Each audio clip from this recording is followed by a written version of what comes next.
Journal কাকে বলে? Journal হচ্ছে যখন কোনো অর্থনৈতিক লেনদেন প্রাথমিকভাবে যে বইতে লিপিবদ্ধ করা হয় তাকেই জার্নাল বা জাবেদা বলে।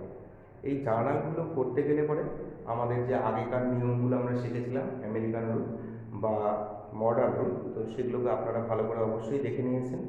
আজকে আমরা অ্যাকাউন্টের যা নিয়মটা আছে সেই নিয়ম অনুসারে জার্নাল কীভাবে করতে হয়, তার ডায়াগ্রাম কেমন হয়, সেখানে কিভাবে ভেবে নিয়ে আমরা জার্নালগুলো করব, যেখান থেকে আমরা বুঝতে পারবো যে যে কোনো লেনদেনকে অ্যাকাউন্টিংয়ের হিসাবে আমরা কিভাবে মানে লিপিবদ্ধ করব।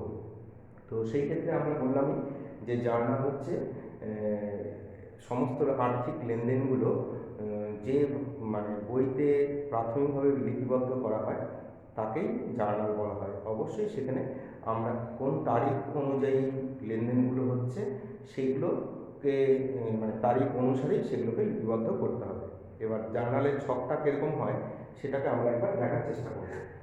জার্নালের ছক সাধারণত ডান দিকে, খাতার ডান দিকে আমরা দুটো অ্যামাউন্টের ঘর করব।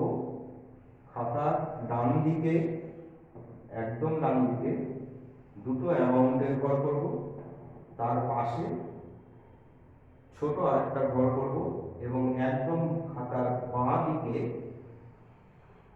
তারিখ লেখার জন্য আরেকটা ঘর করব।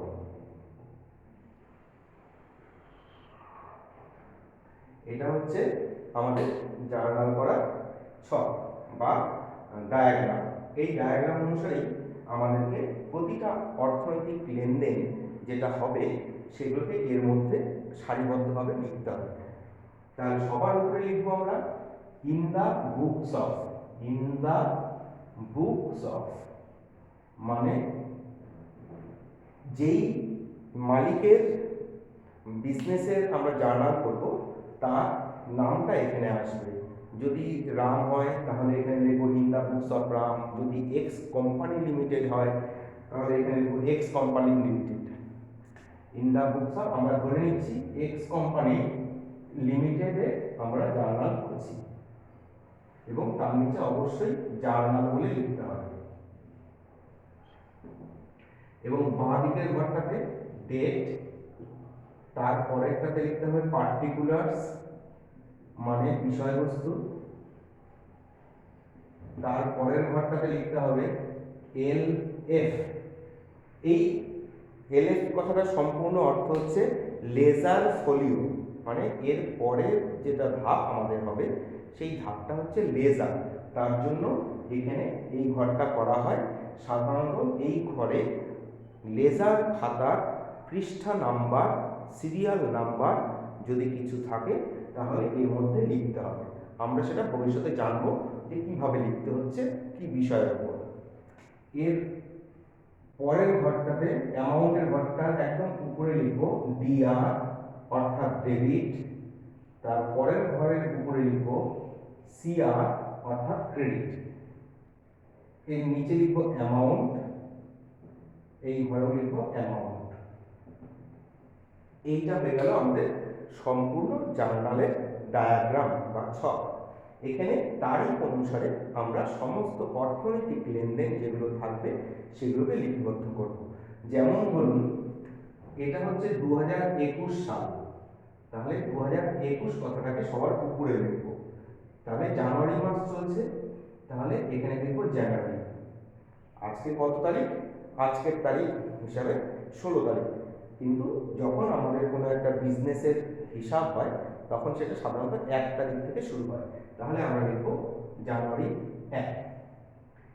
এবার ধরুন অর্থনৈতিক লেনদেন যখন আমরা করব, যেমন একটা ট্রানজ্যাকশন ধরে নিন যে business started with cash as capital. আবার বলছি কি হচ্ছে ট্রানজ্যাকশনটা? Business started with cash as capital. তাহলে আগে সবার প্রথমে আমাকে জানতে হবে এই যে কথাটা আছে সেই কথাটাকে আমরা আগে লিখে নিই।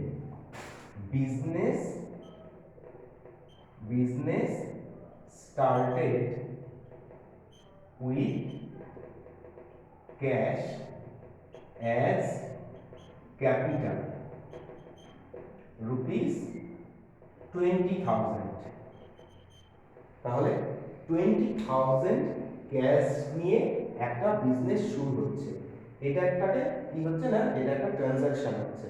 এই ট্রানজাকশনের মধ্যে সবার প্রথমে আমাদেরকে যেটা জানতে হবে, এই ট্রানজাকশনের মধ্যে কোন কোন হিসাব আমাকে রাখতে হবে। তাহলে সবার প্রথমেই দেখুন এখানে আছে ক্যাশ অ্যান্ড ক্যাপিটাল। তাহলে এবার আমাদেরকে জানতে হবে এই ক্যাশটা কোন আইটেমের মধ্যে পড়ছে, মানে এর বৈশিষ্ট্যটা কি। ক্যাশ হচ্ছে অ্যাসেট, ক্যাশ হয়ে গেল তাহলে আমাদের অ্যাসেট, ক্যাশ অ্যাসেট। তারপরে কি আছে ক্যাপিটাল। ক্যাপিটালটা কি তাহলে সেটাও আমাদেরকে জানতে হবে। ক্যাপিটাল হচ্ছে লায়াবিলিটিস। তাহলে যে কোনো ট্রানজ্যাকশন যখনই আমরা করব তখন আমাদেরকে দেখতে হবে সেই ট্রানজ্যাকশনের মধ্যে কি ধরনের আইটেম ঢোকা আছে। তাহলে প্রথমে আছে ক্যাশ, সেটা কি অ্যাসেট। তাহলে বিজনেস শুরু করছে ক্যাশ দিয়ে, অর্থাৎ বিজনেসের দিক থেকে বিজনেসে ক্যাশের পরিমাণ বাড়ছে, বিজনেসে ক্যাশের পরিমাণ বাড়ছে। ক্যাশ অ্যাসেট, অ্যাসেট বাড়লে কি সাইন হয়, আমেরিকান রুল অনুযায়ী ডেবিট সাইন হয়। তাহলে আমরা এটাকে এবার জার্নালের ঘরে লিখব, ক্যাশ অ্যাকাউন্ট কি হলো, ক্যাশ অ্যাকাউন্ট অ্যাসেট, অ্যাসেট বাড়লো, অ্যাসেট বাড়লে সাইন কি হয়, ডেবিট হয়। তাহলে আমরা এটাকে লিখব ডিআর অর্থাৎ ডেবিট। এরপরে কি আছে ক্যাপিটাল, সেটা কি লায়াবিলিটি। তাহলে বিজনেস শুরু করলে পরে আমার বিজনেসের যে ক্যাপিটালও বাড়ছে অর্থাৎ পুঁজি বাড়ছে। তাহলে ক্যাপিটাল অর্থাৎ লায়াবিলিটি বাড়লে পরে তাহলে সেটা কি সাইন হয়, ক্রেডিট সাইন হয়। সেই ক্রেডিটটাকে কি বলে লিখতে হয়, টু বলে। তাহলে একটু সাইড করে টু কথাটাকে লিখবো, লিখে তারপরে দেবো ক্যাপিটাল অ্যাকাউন্ট। এবার অ্যামাউন্টটা কত ছিল, অ্যামাউন্টটা ছিল 20,000। তাহলে ক্যাশ অ্যাকাউন্ট ডেবিট, ডেবিটের ঘরে 20,000। একই রকম ভাবে টু মানে ক্রেডিট, ক্যাপিটাল অ্যাকাউন্ট টু, ক্রেডিটের ঘর এটা, এই ঘরে এর সোজা লিখবো 20,000 টাকা। তাহলে আমাদের জার্নালটা সম্পূর্ণ হলো। কিন্তু একদম নিখুঁতভাবে করতে গেলে পরে এরপরে যেটা করতে হয়, এই জার্নালটা হওয়ার পর নিচে আমাদেরকে ক্যাচিং ওয়ার্ড বা ন্যারেশন লিখতে হয়। সেটা কিভাবে লিখতে হবে, খুবই সহজ, এমন কোনো কঠিন ব্যাপার নয়। সেটা হচ্ছে ব্র্যাকেট দেবো এখানে, বিং দিয়ে স্টার্ট করব, being business, business started with cash দিয়ে শেষ করব। তাহলে এইবার আমার এই জার্নালটা সম্পূর্ণভাবে কমপ্লিট হলো। এবার কি করব, এন্ডিং লাইনটা আমরা টেনে দেব।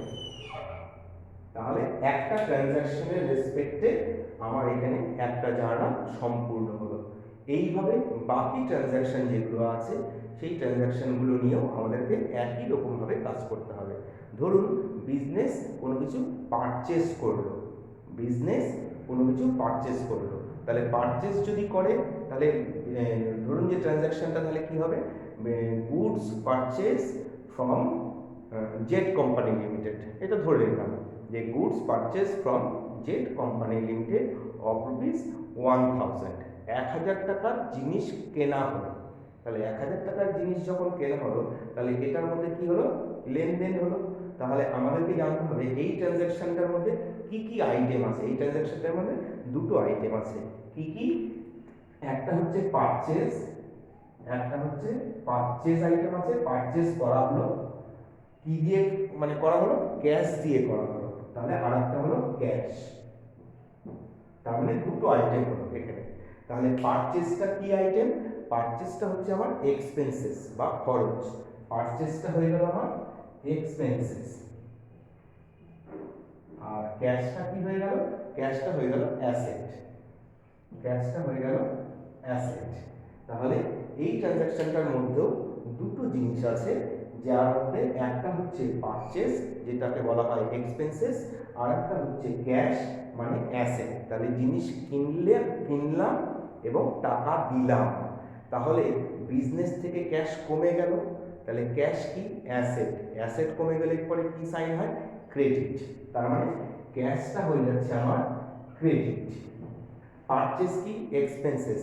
তাহলে পারচেস করলাম মানে আমার খরচ বাড়লো, তাহলে এক্সপেন্সেস বাড়লে আমেরিকান রুল অনুযায়ী কি হয়? আমেরিকান রুল অনুযায়ী খরচ বাড়লে ডেবিট সাইন হয়। তাহলে সেই খরচটার কি নাম? খরচটার নাম পারচেস। তাহলে পারচেস আমার ডেবিট হবে। তাহলে এই জিনিসটা এবার আমাকে জার্নালে লিখতে হবে।